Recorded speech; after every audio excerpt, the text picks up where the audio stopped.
pensez très sincèrement qu'il y a une majorité du peuple français qui soutient ce qui se passe actuellement à Gaza?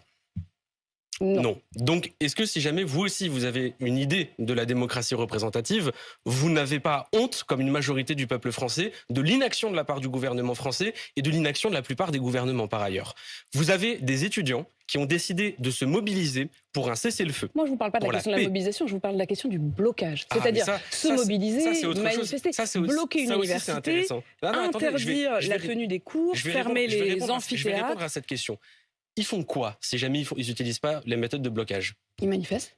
Vous les écoutez quand ils manifestent? Bah oui. Non, ils ne sont pas écoutés, on les regarde même pas. Quand ils font des pétitions, on les regarde même pas. Mais alors dès lors qu'il commence à y avoir des manifestations et des blocages, alors là on commence à s'intéresser à ces étudiants. Vous voulez dire qui quand on dit on? Ah ben, je veux parler à la fois de la classe médiatique et de la classe politique. Attendez, le sujet là, il n'est pas de savoir si jamais ils étaient assez à la Sorbonne ou pas, de savoir si jamais le blocage est une bonne méthode pour pouvoir se mobiliser ou pas. Moi, ce que je pose le comme sujet, question, il est de savoir du rapport entre la majorité et la minorité et de la capacité de blocage. Mais attendez, je vous ai dit que la majorité du peuple français, et je pense que je peux l'affirmer très sereinement, la majorité du peuple français s'oppose à ce qui est en train de se passer à Gaza. La majorité des jeunes trouvent que le gouvernement français est totalement... Personne n'est favorable à une guerre, personne, je crois. Alors dans ce cas, pourquoi est-ce qu'on n'a pas encore obtenu le cessez-le-feu? L'Organisation des Nations Unies a appelé à un cessez-le-feu. Pourquoi le gouvernement israélien n'applique pas ce cessez-le-feu? L'ultra-majorité des peuples du monde demande à ce qu'arrête se rase le massacre à Gaza. Et là, par contre, ce qui commence à choquer, c'est que quand il y a des blocages, alors là, tout de suite, ça commence à choquer. Pardon, moi, ce qui me choque, c'est ce qui se passe à Gaza. Et ces étudiants sont en train de donner une grande leçon à ce pays. Quand on est citoyen de la République française et qu'on a sous nos yeux un génocide, on se mobilise, on utilise tous les moyens qu'on a en notre pouvoir pour obtenir la paix. Ces étudiants sont une fierté, ils honorent la France et je continuerai d'être à leur côté. Quand vous dites je continuerai à être à leur côté, est-ce que ça veut dire, Louis Boyard, que vous appelez les autres universités de France à suivre le mouvement? Alors, à entraîner des blocus.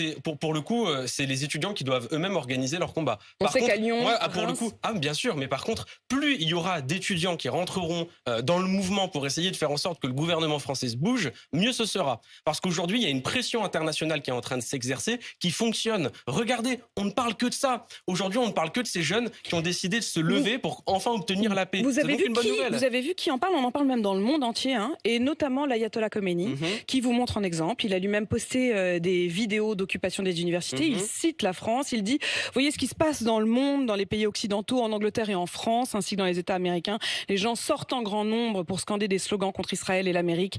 La réputation des États-Unis et d'Israël a été ruinée.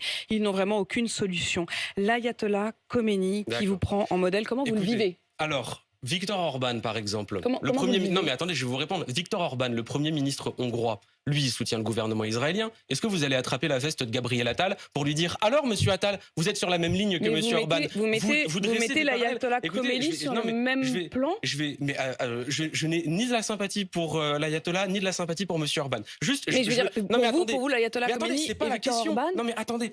En octobre, attendez, je vais vous donner ma réponse. En octobre, on était en train de dire non, c'est pas le moment de parler de ce qui se passe à Gaza. D'abord, on doit critiquer le communiqué de la France Insoumise. Dans les mois qui suivaient, on disait non, c'est pas le moment de parler de ce qui se passe à Gaza. D'abord, on doit savoir s'il y a le droit de faire des manifestations ou pas. Là aujourd'hui, on dit non, attendez, c'est pas le moment de parler de ce qui se passe à Gaza. Il y a des mains rouges. Ah non, attendez, il y a eu un tweet. Quand est-ce qu'on aura le droit de parler de ce qui se passe à Gaza? Quand est-ce qu'on arrêtera de sauter de diversion en diversion pour faire en sorte qu'on ne parle pas de ce dont une majorité des Français veulent parler? J'aimerais juste terminer en disant quelque chose. L'ultra-majorité des Français a honte de l'inaction gouvernementale et je pense même a honte de la qualité du débat médiatique aujourd'hui sur ce qui se passe à Gaza. Je n'ai pas de chiffres là-dessus et je trouve que le rapport sur la question de la majorité et de la minorité est assez seulement 30% obscur. Des Français qui font confiance aux médias, ça me paraît quand même être un chiffre qui en dit long. Et qu'est-ce que vous pensez des sondages, par exemple, sur les européennes qui donnent à 6% la France Insoumise dans ces cas-là? On est à 9%, on est en dynamique. Et j'ai même envie de vous dire autre chose. J'appelle, parce que là, aujourd'hui, il y a le sujet quand même de Mathilde Panot, la présidente du groupe, et Rima Hassan, une candidate aux élections européennes, qui sont convoquées à la police pour apologie du terrorisme sans aucun fondement. Je pense que si jamais il y a 10 ans, on avait dit aux Français que la présidente d'un des principaux groupes d'opposition allait être convoquée par la police pour apologie du terrorisme, que des conférences de candidats allaient être annulées, que Sciences Po allait voir une subvention perdue parce qu'une manifestation n'a pas plu à une présidente de région. Je pense que les Français ne reconnaissent pas leur subventions de la région. Quand on a une haute estime... Je vous repose ma question, Louis Boyard, parce que vous n'y avez pas répondu. Le fait que l'ayatollah Khomeini, c'est-à-dire le juge suprême religieux de l'Iran, vous prenne en modèle, comment vous le vivez? Mais ça n'a vraiment, je ne vais pas répondre à votre question en fait, tout simplement. Parce qu'en fait, je vous ai donné l'exemple. Viktor Orban, lui, il soutient la politique. Mais moi, je vous montre que votre le raisonnement, guide suprême religieux de la République islamique d'Iran. Je vous montre que votre raisonnement est totalement absurde. Parce que il y a un type de l'autre côté du monde qui a fait un tweet. Alors dans ce cas, ça disqualifie tout le mouvement français. C'est pas un type. Ah oui, c'est un dirigeant pour lequel je n'ai aucune sympathie, je vous rassure. J'imagine bien, c'est pourquoi moi, en tout cas, si j'étais soutenu par l'ayatollah Khomeini, ça me mettrait mal à l'aise, au minimum. Ah non, mais attendez, vous vous rendez compte? Non, vous non. Non, mais attendez, mais je vais vous dire, aujourd'hui, on se retrouve à avoir, parce qu'il y a quand même la France... 834 personnes ont été exécutées en Iran l'an dernier. Et je le condamne. Ce qui se passe actuellement en Iran, particulièrement le combat pour les droits des femmes en Iran, c'est un grand combat. Mais aujourd'hui, la France et plus généralement l'Europe, les États-Unis se retrouvent dans une telle contradiction quand on se prétend être des pays démocratiques, des pays des droits de l'homme et qu'on soutient ce qu'est en train de faire le gouvernement israélien. Ça permet à des gens comme ceux-là, des gens qui sont dégoûtants dans ce qu'ils font dans leur pays, de jeter l'opprobre sur nous. Et quand je vous disais qu'ils nous mettent, quand je vous dis que nos gouvernements nous mettent la honte, vous ne voyez pas une contradiction dans le fait que le combat pour la liberté que vous voulez soutenir, soit soutenu par un homme comme l'ayatollah Khomeini? Non mais écoutez, là, moi je ne suis pas en garde à vue, d'accord? C'est la 4e fois que vous me posez la question. Viktor Orban, il soutient le gouvernement israélien. Vous ne faites pas le parallèle. Vous ne faites pas le parallèle. En fait, qu'est-ce que vous cherchez à me faire dire? Et d'ailleurs, en fait, je suis venu ici pour parler de ma présidente de groupe qui se retrouve convoquée pour quelque chose qu'elle n'a pas commis. Ici pour répondre à mes questions. Et moi, on m'a pas posé de questions. Donc je poserai les questions que j'ai envie. Bah ouais, et moi j'ai envie de vous parler de ce qui se passe à Gaza aussi. Mais vous en parlerez sans aucun problème. Je vous parle aussi de ce qui s'est passé hier. Et d'ailleurs, je sais pas, on doit être à 10 minutes d'interview. Pour le moment, j'ai pas eu l'occasion de m'exprimer sur le sujet. Vous n'avez pas décidé d'aller soutenir les étudiants? Et je suis heureux d'aller soutenir ces étudiants. Mais attendez, on a sous nos yeux, et j'utilise les mots de l'avocate devant la Cour internationale de justice, le premier génocide filmé en direct sur nos téléphones. Non. Alors, on va dire les choses très précisément. Ça n'existe pas. Puisque vous citez la présidente de la Cour internationale de justice, j'imagine que vous faites référence à Madame Johanne Donoghue, qui vient de donner une interview à la BBC. C'est elle qui a présidé le tribunal suprême des Nations Unies, notamment le 26 janvier, lorsque la question du génocide a été posée.